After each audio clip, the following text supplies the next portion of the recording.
కోసం ఉపయోగిస్తారా అంటే అది లేదు.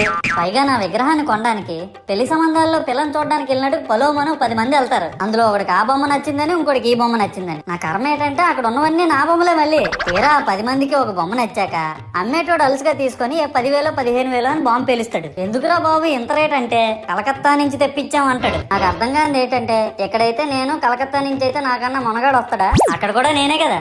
ఇలా నన్ను బజార్లో పెట్టి బేరం ఆడి నా మొహానికి ముసుగేసి వ్యాన్ ఎక్కిస్తారు. ఆ వ్యాన్ డ్రైవర్ గాడు నేనున్నానని కూడా చూడకుండా ఏదో ఆలోచించుకుంటూ డ్రైవ్ చేస్తా గతకల్లో గబ్బి గుబ్బి అని తించేసి నా కాల్లో చెయ్యి ఎరగొట్టేస్తాడు. ఈ విషయం చందాలు ఇచ్చిన చిన్నోళ్ళకి తెలిస్తే మళ్ళీ ఇరిగిపోయిన బొమ్మ పెట్టకూడదని ఏ బొమ్మ రాసి కవర్ చేసేస్తారు. సరేలే జరిగిందేదో జరిగింది, నా భక్తులే కదా కూల్ బ్రో అని చిల్లయ్యే లోపు నన్ను పందిర్లో పెట్టి ముసుగు తీసి నాకన్నా పొడుగున్నే సౌండ్ బాక్సులు 2 నా చెవులు పక్కన పెట్టి డీజే గణేష్ బ్రో అని చెప్పి నా పాటలను కూనీ చేస్తారు. సరేలే పిల్లలు కదా ఇప్పుడు కాకపోతే ఎప్పుడు ఎంజాయ్ చేస్తారు, కాసేపట్లో పూజ స్టార్ట్ చేస్తారని వెయిట్ చేస్తా ఉంటే ఆ 5 రూపాయల